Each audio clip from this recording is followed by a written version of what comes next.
So, welcome everybody. Good to see so many of you here today. My name is Jeremy Dixon, and I'm a reader in social work at Cardiff University, based at the Centre of Adult Social Care Research. And this is part of our online conference that we have running at ExChange. So, ExChange Wales is a centre which is funded by Welsh Government to showcase research and show how it can make a difference to practice. And dementia support in a diverse world is a theme of our online conference. And today's presentation is one of the presentations of that conference. So if you want to find a bit more about it, then there's a link to the chat which you can click into and have a look.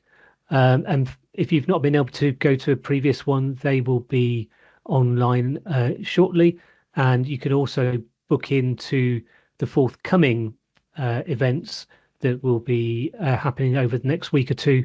And also there's podcasts there and some other resources that may be useful to people as well. So at this stage, I think we've got most people in the room. So I'm going to welcome our guest speaker for today. So we've got Professor Rick Cheston, who's speaking to us today. And I've known Rick for a little while, actually. And Rick is a professor of dementia research at the University of West of England. And Rick worked as a clinical psychologist in the NHS for 25 years before moving to the University of the West of England.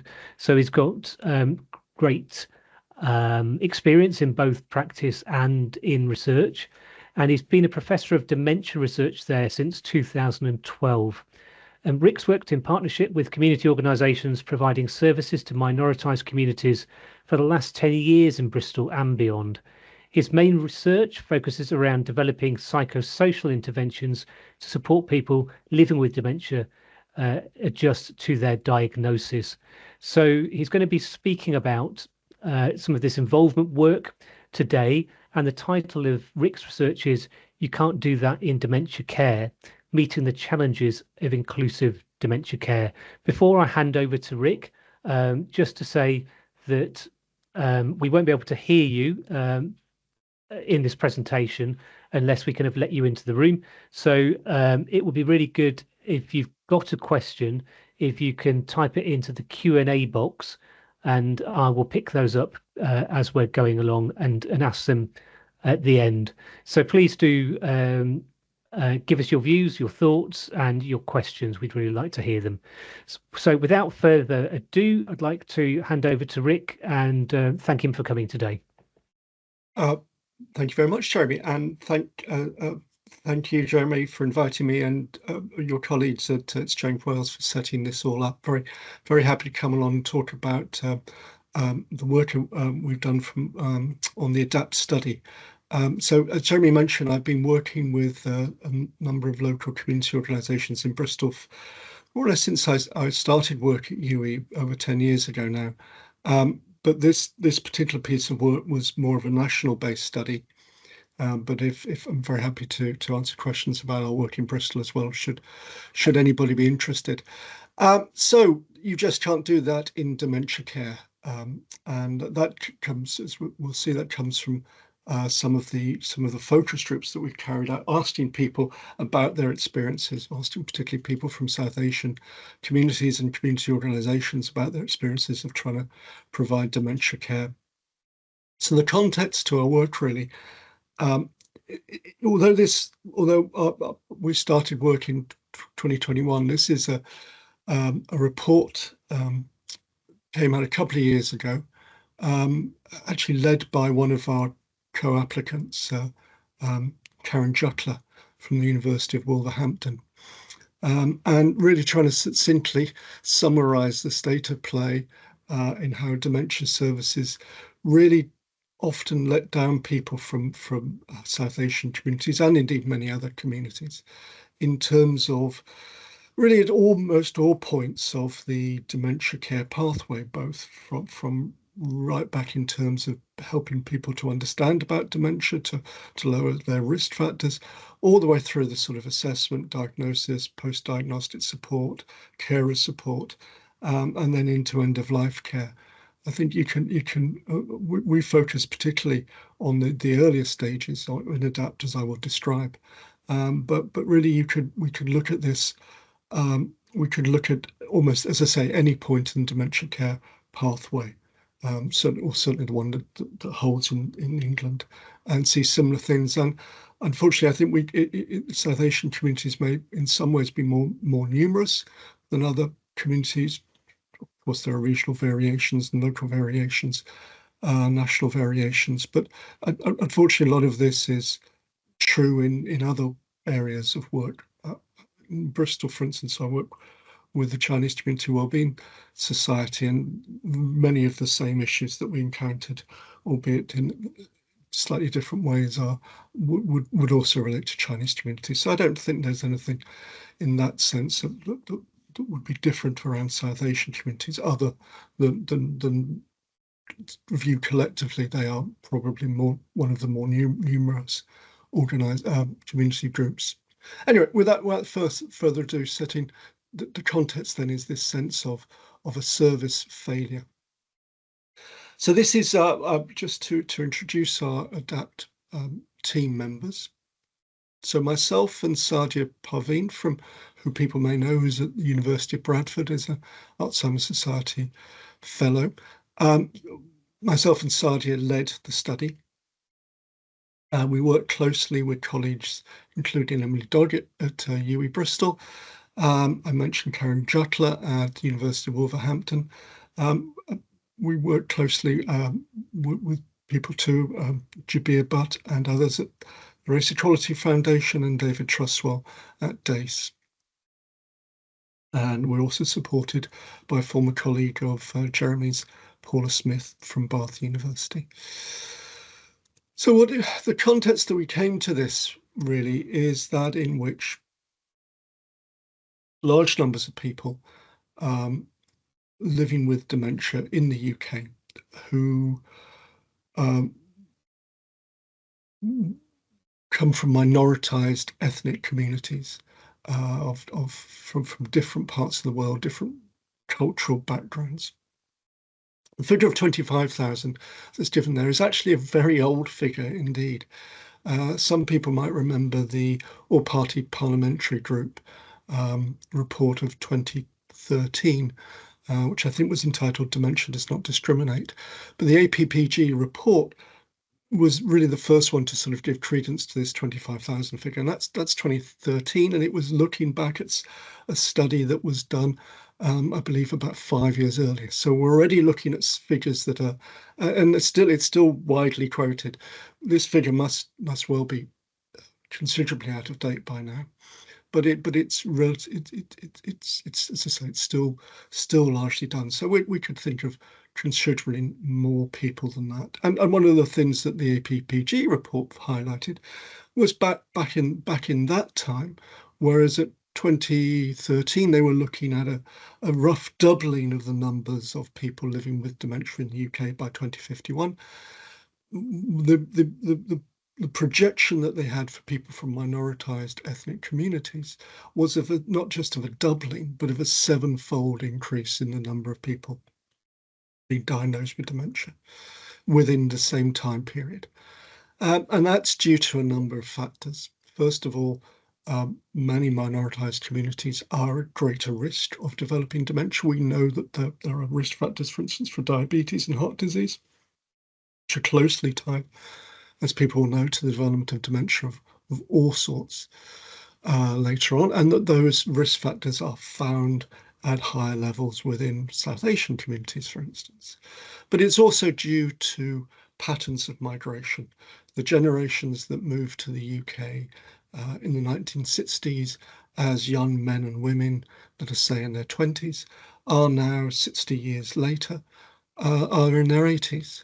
So it is that pattern of aging associated with migration that is often driving these things forward. And indeed, as new people come to the UK, so they may be more likely to bring relatives over, and so forth. So we have this much higher increase.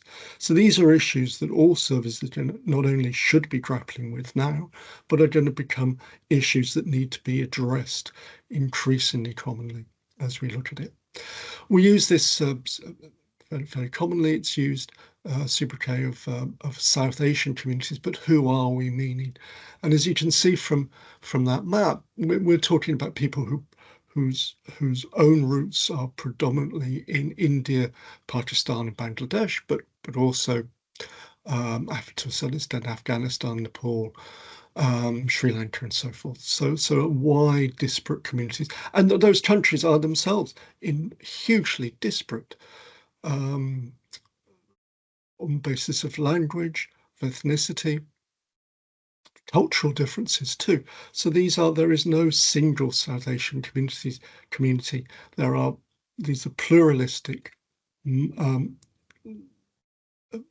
incredibly diverse and rich countries and communities that people are coming from.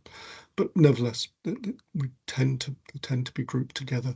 And we asked for guidance from the people we worked with, and most of the people we worked with were very happy for us to continue to think of it in that way.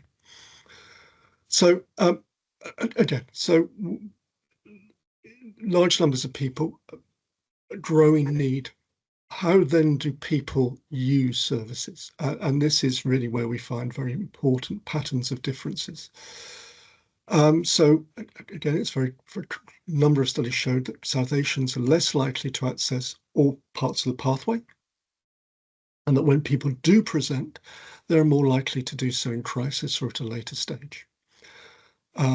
Because of that, at least in part because of that later presentation, which tends to be characterized by people scoring at more severe levels on, let us say, assessments such as cognitive assessments. People are just scoring at lower levels, so the assumption is that they are more severely impaired. And because of that, those people then tend to have less access to NICE recommended treatments, and that would include the current drug treatments. The Aricept generation of treatments, because those are the nice guidance for that is that they're going to be prescribed to people from mild and moderate levels of cognitive impairment. So if you're entering services at a later level, you will have fewer access to those things. And if we think of the journey of change of dementia services, we're now NICE has recently ruled last year about lecanemab, one of the first of these new disease-modifying treatments, all of which require assessment at a much earlier stage than we do now. So if we currently have services that are effectively discriminating against people or have a different pattern of service use, how can we make sure that those new patterns of services that many are considering actually are not just embedding this problem and probably intensifying it? So there are very real ways that people come into things. So people have less access to these current medications, as well as this sort of not just pharmacological, but the psychological ones. Things like cognitive stimulation therapy, for instance, one of the few, if only, psychosocial intervention that NICE recommend. And again, we know people have less access to that for reasons that will become clear, I think, as I go through. I know people are more likely to be cared at home, and we know that people are more likely to have a lower quality of life, and that carers are going to experience more stress, and that in turn is going to put more stress on relationships. We know that they have less access to specialist care and support, and that where people do have access to support, that tends to come from community organisations which are set up not to provide dementia care to everyone, such as in England, for instance, the Alzheimer's Society, but smaller local community groups. So we have in Bristol, we have a fantastic organisation called DECBAL, who are a very inclusive South Asian focused organisation. So DECBAL provide great services, but they're not a dementia-based, they're not a dementia-specific service. They do not have the training, the expertise, or indeed the funding that is given locally in Bristol to the Alzheimer's Society. So despite the fact they do a great job and people rely hugely on them, they themselves would say that they're at a disadvantage in terms of the quality and level of support that they're able to provide. So, and for all of those reasons, again, people from South Asian communities tend to be socially and financially disadvantaged. Their access to benefits, carers, support needs and so forth, attendance allowance, it's again impacted on by this differential pattern of service use. And again, what that pattern of service use is partly down to linguistic and language barriers about going to places where you may be the only South Asian within a group of people who are predominantly white British, and people's concern about standing out, or it may be about the need for interpreters and translators. But there are huge issues to do with trust and being respected and understood. Why go to a place where you feel that you may not be understood? And again, we don't get into huge detail, but certainly our work in Bristol and the work of others suggests that issues around trust and being understood and senses of values being valued are really important, and people tend to go to places or draw up places where they feel that they're going to be more understood and not have to explain themselves or stand out in a way. And so, and again, we can go into some of those reasons about differential patterns of service use. But the take-home point that certainly I've had from our work and from working in Bristol and to a certain extent nationally is a crucial thing. Really, is the sense that it doesn't really matter. We can make our local services, and we should be making our local services much more culturally accessible, much more aware, and much better engagement with local community organisations. But actually, there is always going to be a limit to which local national services or the NHS or the Alzheimer's Society are able to do. It can change themselves within themselves, and that actually probably a more effective route would be by partnership working with local organisations, providing those dementia services in partnership, not rather than in competition or acting against each other, or expecting everybody from South Asian communities now to be going to the Alzheimer's Society. Much more effective use of resources to use the expertise and knowledge that exists within organisations like DECBAL to provide services, and working with them to help them have the expertise and funding that they need would be the way forward. And that sense of a future of partnership working and improved partnership working is one of the fundamental things that we've been looking at in the ADAPT study about how we can improve that. So what were we doing? So these two things. So the first quotation on this page comes from Nahid Mukadam. Great study that she produced and she led a little while ago, looking at comparing experiences in primary care of people from white, South Asian and Black communities. And Nahid's point of view was that we need to, because of these service inequalities, we need to be looking at targeted prevention and care strategies and tailoring these to facilitate take-up. And I think from Nahid's point of view, she was involved in our studying that sense of partnership working, I think is something that she'd probably support. So we were looking at two things, ADAPT. First of all, about how to improve partnership working, but secondly, a sense of, well, certainly I as a clinician, when I've been involved in trying to assess people from where English wasn't their first language, I struggled just to find suitable cognitive assessments, suitable interventions, let alone getting hold of the interpreter and knowing how to work with an interpreter and finding an interpreter who actually fitted and could be understood within that community. So the second area that we were looking at was one about trying to bring together into a one-stop shop, if you like, as many different assessments, awareness raising, and post-diagnostic support materials that we could be sure had both an evidence base. So these were things that could be trusted to have some proper legitimacy from that sort of experimental point of view, but also things that have been validated and translated in ways that would be accessible for local community or for local communities. So we're trying to do two things within support. And what we want within ADAPT, first of all, then to create a one-stop shop toolkit place where people could go for that level of expertise. And secondly, to improve the partnership working. So those were our two features. And what we wanted to do, and what we were able to do in the end is to bring all of that together into a single website. So our methodology in order to create, and we called it an online toolkit of different methods and different materials, we essentially had 3 working packages together. WP1, led by Sadia, was about identifying those materials, the assessment devices, the awareness raising materials, the post-diagnostic support, and I'll describe that in a minute. In Bristol, we led the part of our study which was looking at partnership working, and then the third part of our the third cogwheel in our process was finding a way to communicate that appropriately, and was to the creation of video testimonies from experts, and that was led by Jabir Butt and the Race Equality Foundation, together with David Trustwell from Dementia Alliance for Culture and Ethnicity. I'm going to describe each of those in turn and give you a little bit of evidence. And the reason we wanted to have videos there particularly was to improve our dissemination and communication. So quickly going through these different levels. So work package 1, led by Sadia Praveen, with some support from Karen Jutler. And this was the one that was looking at what would be the assessments, what would be the awareness raising materials.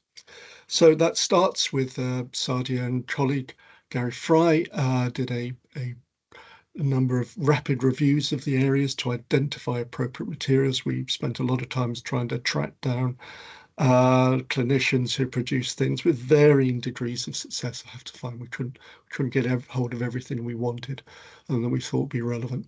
And then Sadia then took those to a series of workshops, both with South Asian families and people living with dementia, and then voluntary sector organisations and healthcare professionals. Just there wasn't having a point. We wanted to make sure that these were materials that professionals would actually want to use and could see themselves using, and so on. And Sadia also put together a cultural competency checklist, just to make sure, again, that it wasn't enough for these things to be translated. They had to be culturally validated for the communities that they would be targeting. And again, the 3 different points of the dementia care pathway that we're looking at. So in terms of dementia awareness, Sadia identified a series of leaflets and videos. I think we have something like a dozen different videos, something close to that in our final toolkit online. And it was also about how should these be delivered, and the feedback was a preference for face-to-face feedback, and we were ironically doing this during the pandemic, so we did absolutely no face-to-face work ourselves. This was all our first attempt at doing things online, but people said they wanted face-to-face work. It should be delivered by local voluntary sector organisations, by people they could trust and respect and felt understood them, importantly. And it should not be on the terms dementia, but it shouldn't be on dementia as an illness per se, coming to that, but more about the signs to look out for, the different symptoms of memory loss and so forth. And people were particularly interested in lowering their own risk levels. Well, we also, Sadia also identified a series of diagnostic tools. People, if you're working clinically, you'll be familiar with the ACE3, the Addenbrooke's Cognitive Examination. The MOCA stands for the Montreal Cognitive Assessment Module, similar to people, the MMSE. It's a screening device. The RUDAS stands for Rowland's Universal Dementia Assessment. Slight misgivings about this. The RUDAS, it purports to be one that is culturally free, so instead it's a similar sort of level to the MOCA in terms of a screening instrument, but would have, for instance, it asks people to point to their elbow, for instance, or to name their elbow rather than giving people a picture to look at. The naming task is supposed to be culture free. And again, we had a lot of feedback that we document online on the website online about the difficulties of overcoming unconscious bias, about how this should be done and where it should be done. We also have some information there about using interpreters effectively. And then finally, how should we be helping people to live well after the diagnosis. We went through a number of things, CST that people have been familiar with, the Amy Spector-led intervention, CBT, and so forth. Again, these things are listed. We had slightly less success in trying to identify translated and culturally appropriate terms than we did for the assessment and the awareness raising. And where people, again, going back to how people wanted these things delivered to them, people wanted the experts to be delivering these things. So they wanted healthcare professionals to be involved in this, but to be doing that in community settings in partnership with the people they trust. So again, going back to the importance of that partnership working. And again, wanted to be done in face-to-face way. So we and again, we're going to go hugely into this material. I'll give the website details at the end of this presentation, and you can access those things there. The part that we were led in Bristol was more about partnership working and the pros and cons of this. And I think a little bit to my surprise as we went through this, so what emerged from this is much more about how systems work and the systemic failures or inequalities, constraints within systems as they currently exist that then cause barriers and obstacles to effective partnership working. And I'll detail those a little bit in terms of those system failures or system challenges. So this was again, like Sadia's piece of work, this was a two-stage process. First of all, we tried to identify typical struggles within partnership working, and the partnership working literature has got a whole list of different problems that emerge. Partnership working's got a big history going back, at least 15 years. And there's an awful lot of material there in the literature. But to supplement that as well, we also then had a set of interviews with people who had been involved in partnership working, asking them about the difficulties of, particularly about South Asian communities, about difficulty in developing partnerships. So we try to generate from those a list of potential challenges to partnership working. We then brought those together in terms of what we called vignettes, small little stories of difficulties that might emerge at, if you like, different levels of functioning. I'm just trying to, our public contributors team really liked these materials, and our steering group advised us that we try and find some way of disseminating them. So we actually have these videos available. You'd be welcome to use them should you want to illustrate some of the challenges. This was the story that we went on to use. So these were stories that we generated from our preliminary work about the problems that might emerge. We created a fictional character called Sunita, who was experiencing these travails in her life. We presented it, as I'll describe in a minute, in a sort of story form, but as I say, we've later went on to have these animated. So here we are. Sunita manages a small community organisation providing support to older people from South Asian communities, including people who may be living with dementia. Sunita attends a planning meeting at the local council where Anna, who works for a large national dementia charity, makes a presentation about the network of dementia cafes that she runs. The purpose of the meeting is to decide on funding priorities for the next financial year. The cafes are one of the main ways for families to find support after a diagnosis.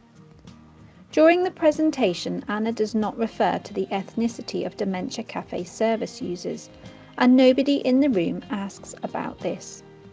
Sunita suspects that most, if not all, of the people who attend will be white British, as none of the people she works with attend the dementia cafes. They see them as being aimed solely at people from the white community. Sunita is in two minds about whether to ask a question. She feels it is important to raise this issue as her service users would greatly benefit from improved support. However, she is concerned that as she is the only non-white person at the meeting, then the other members of the group might feel the question is politically motivated and might dismiss her concerns and view her as a troublemaker. After the meeting has finished, Sunita approaches Anna and asks if the cafe will be providing any particular support to people from South Asian communities. Anna explains that now that the meeting has agreed with her plans, it will be difficult to change them.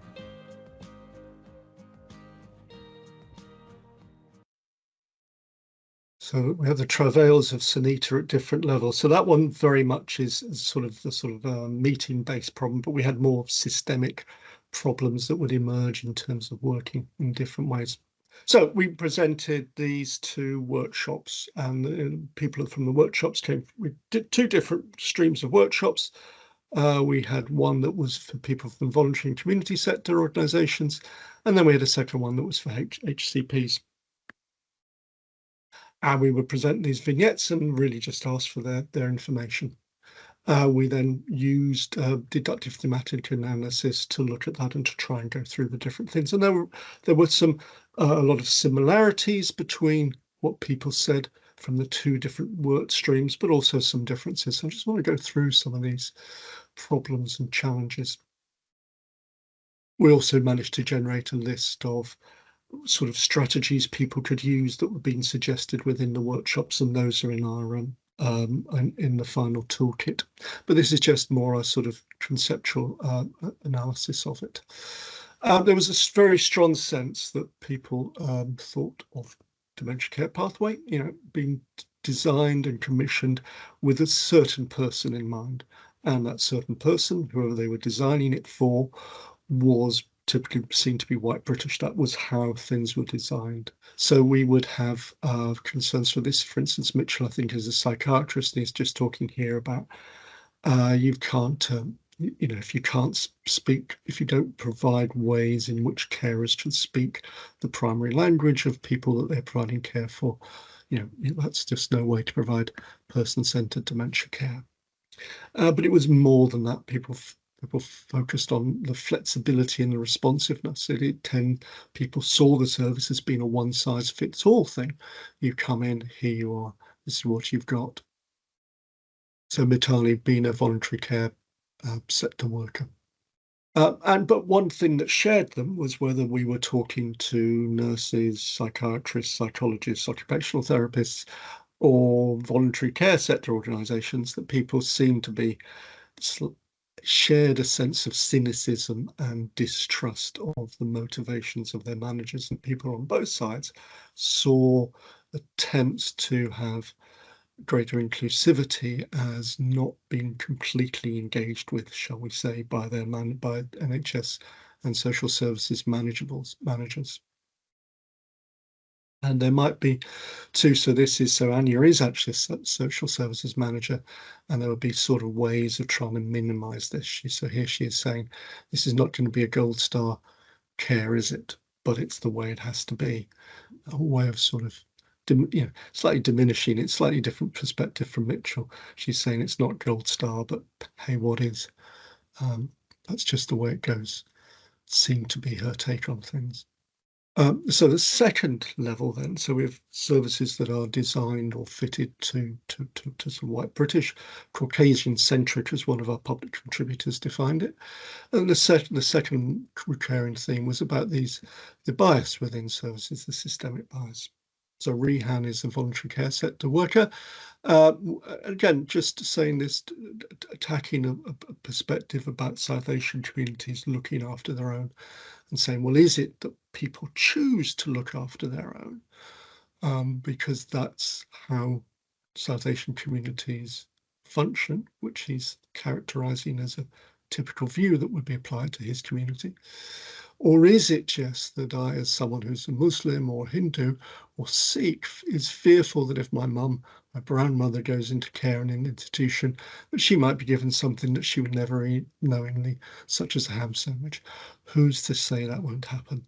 So I think pointing there to a distrust of services in terms of their lack of knowledge.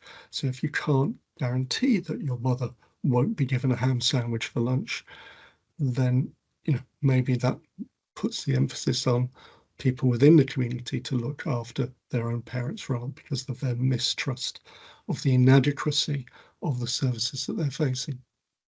And again, a very strong theme, particularly within the voluntary sector representatives, that they were being asked to do jobs that they weren't being valued for or paid for.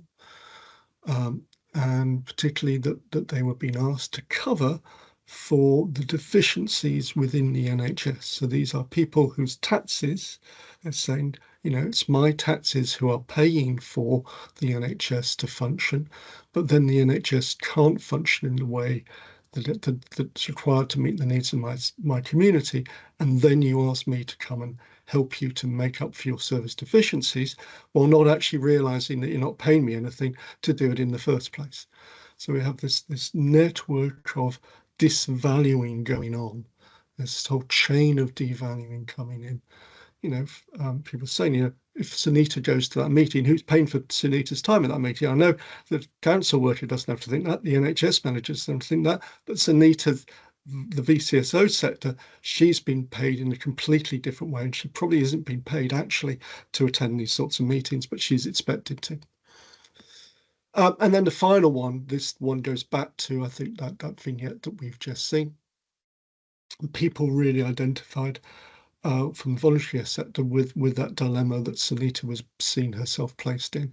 If I speak out, then I'm going to be thought to be a troublemaker.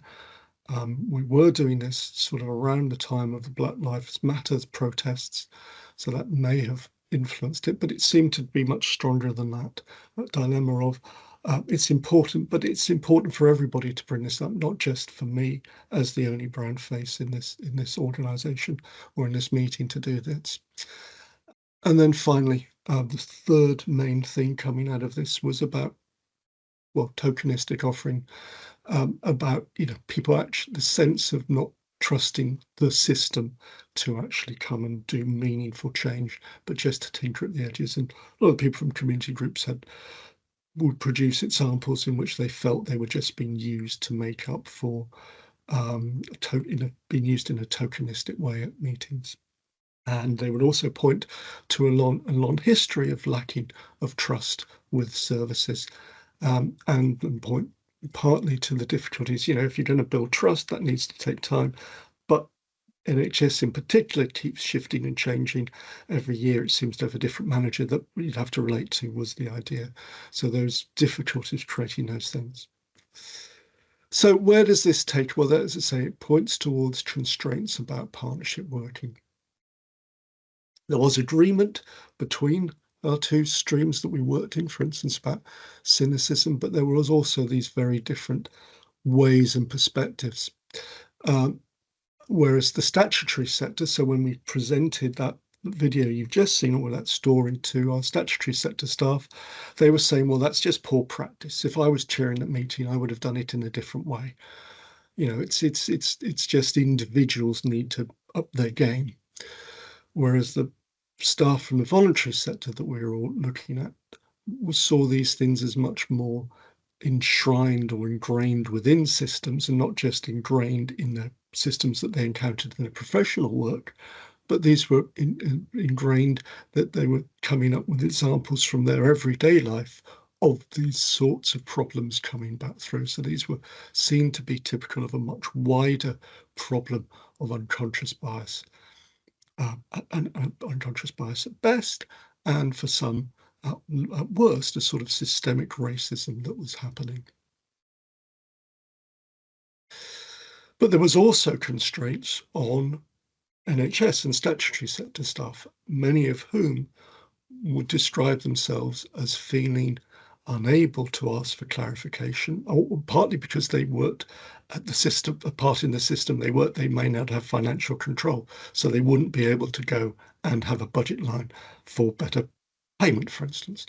But it was also a sense of, well, I don't want to come across as being, being seen to be asking people in a way that might cause offence.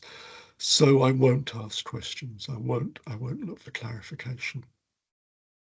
And then finally, It's the idea that the power imbalances between very large organisations like the NHS and smaller organisations, smaller community organisations, that one of the constraints affecting whether they could work together was the fact that the smaller organisations needed the NHS in a way that the NHS didn't need the smaller organisations.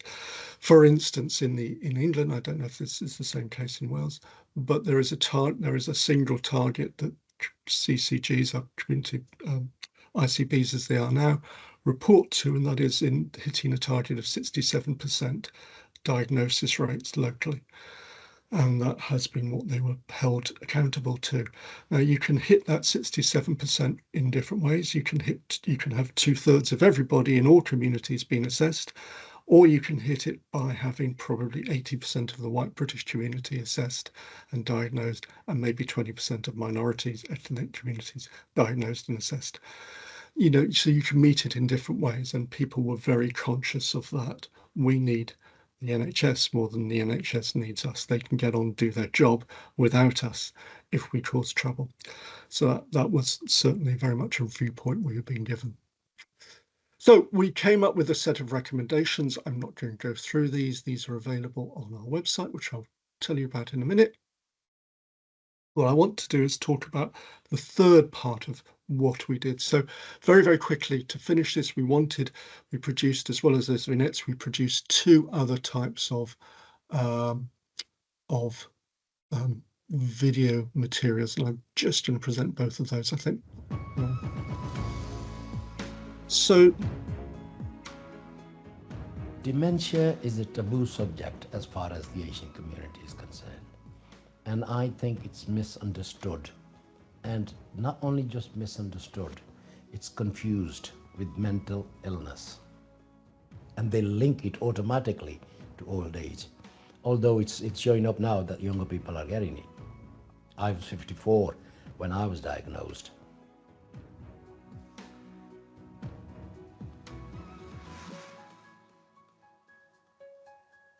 To start with, we think about who are South Asian. If you think of from Afghanistan to Bangladesh, from Nepal, Bhutan to Sri Lanka, Maldives, you've 1,000 miles across. In this country, we tend to group people together, and that takes away the diversity within diversity. So somebody from the Punjab might be very different from Bengal, for example. Their language, their diet, their faith might be different. So for us, it's really important to try and understand who are we talking about before we can look at their journey.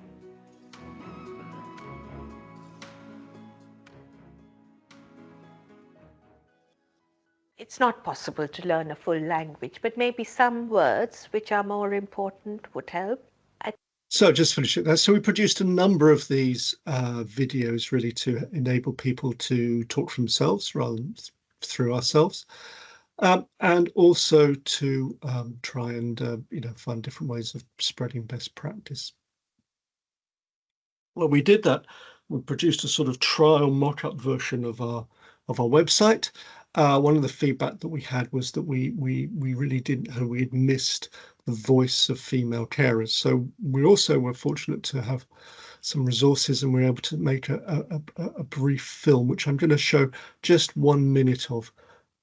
This is a film produced by Bluebell Productions, and this is entitled Kiran.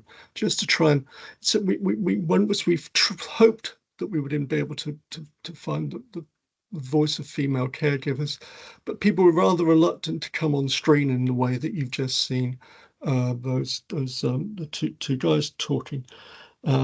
So partly because this was so personal. And they were concerned around what reaction within their own families this might have. So in the end, we made this sort of fictionalized account, which I'm just going to show you the first 30 seconds of, just to get a feel of it, about a woman called Kiran and her caring for her mother.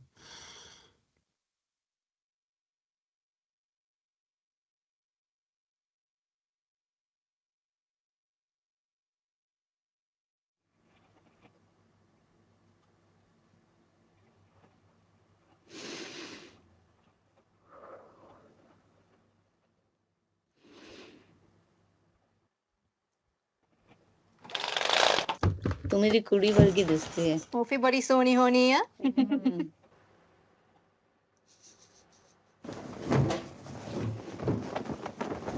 Okay, so I'm really sorry. We just don't have any Punjabi-speaking carers. It's quite a niche request and it's taking some time, but I've been waiting for 3 months for this. I know, I'm really sorry, but I'm doing everything that I can. We sent you an Asian carer, but you sent her back. Because she spoke Gujarati. It's a completely different language. Sorry, that's really embarrassing. We can keep sending you carers in the meantime to help, though. To help? It's been me. It's been me doing everything because you can't communicate with her. What's the point? And it's simple things as well, like not bothering to play the bath, even though I constantly tell them how important that is. Sorry, what's a path? Bath. Prayer. Seek prayer. We've been through this. Okay, Mrs. Desange. Look, you're on the waiting list, and if somebody becomes available, I'll let you know straight away. Just stop that there, and I'll just conclude just by showing the final part of the links to the website should you wish to have to consult it. Great. So while Rick's moving on to put up the resources, it'd be great to get questions from people or comments if you have them. So please do put those in the chat. So we've got a question from Patricia and Parry here, Rick. So Patricia says, I work in a Welsh-speaking area where the majority are first language Welsh. Many who are diagnosed with dementia are unable to grasp and interact with caregivers, predominantly in specialist nursing homes, as they are unable to interact in their native language, which is Welsh. I therefore see Welsh as a minority language, and Welsh Government NHS need to research this area. What's your views on this? Yeah, I can see that's entirely similar in some ways to what we're looking at here with South Asian communities. Not sure of how much I can absolutely see the point, and the same issues about being able to communicate in your first language, particularly with dementia, which, as we know, people are losing that linguistic flexibility that they might have had some years before.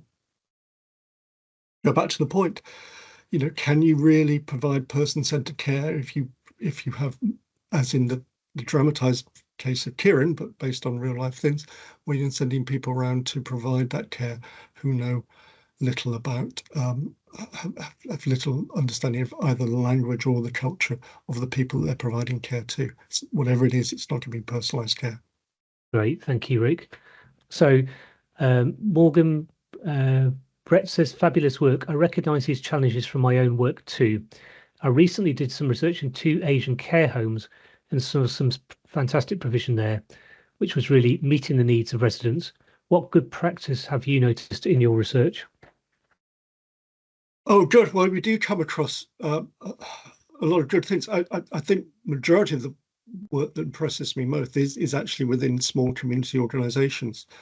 The dedication, care and support, for instance, within both Det Bal and work a lot with the Chinese Community Wellbeing Service, is just amazing, really, about what they're prepared to do and how, on what shoestring budgets they do it. I would also, we've also had a very fruitful engagement process with the Dementia Wellbeing Service in Bristol. So in Bristol, as Jeremy will remember, is a primary care-led dementia service, and where GPs tend to lead the diagnosis, where thereby, in theory at least, meaning there's more money for post-diagnostic support. BTWS do a lot of things well. They do other things that could be improved. Just to flag things 2 up on their web page, they have created awareness raising materials in 6 different languages, and they also have employ staff as community. They employ 3 community development officers who would liaise with minority groups of many different natures to enhance the care that they provide. I think very reactive services, dementia services, certainly in the NHS, which is my own background, which are just waiting for referrals to come in, and not looking to take a more proactive role in engaging with community groups. It's a really difficult way to provide a personalised service in that way. So I'd recommend Bristol, in that part of the Bristol model at least, even if it still needs room for improvement. Brilliant. So thank you very much for that question, Bethany. In the last video you showed, one of your participants, I think it was a participant, but they were speaking about the people from South Asian communities may be mistaking dementia for mental illness, and that being problematic. And it just got me thinking about the issue of stigma, perhaps. And if you read the literature around, say, schizophrenia in some Asian communities, there's often stigma around a relative having the condition, and that sometimes also extends to families. So it could be seen as shameful for a family if a family member has a mental health problem. I just wondered if the topic of stigma came up in the in your research at all, or if it was commented on by participants. Yeah, I mean, certainly. I think so when we did workshops with voluntary sector organisations, I think they were quite open about the need to have better education and higher levels of understanding within their communities. People talked about, again, the use of, there's a term pagal, which is a very pejorative word. I'm not entirely sure of its precise meaning, but it tends to, as I understand it, tends to be one that is, in this pejorative way, looked at mental illness per se. So people were very aware of that, but also just trying to find some ways for it to have that greater community support and organisation. People again were also aware of their increased risk for dementia themselves, so and the need for better public awareness to lower risk factors to reduce risk. So again, and then thinking about, well, how can you engage with that awareness raising process? So no, yeah, people were certainly, I think, open to the need to do more, and that for many of the people, well, that was a main motivation for themselves to find some ways to change within their own communities. Great, thank you very much. So we're almost out of time. We're nearly at the 2 o'clock mark, and just one final reminder that this is part of a series of talks on dementia care.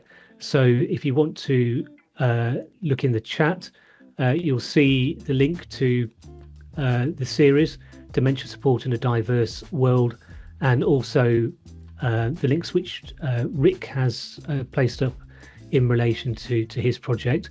So lastly, I'd just really like to thank Rick for coming today and for giving us this fascinating presentation and telling us about this project. I think it will be a great benefit to people here. So thanks for your time, Rick, and good to see you.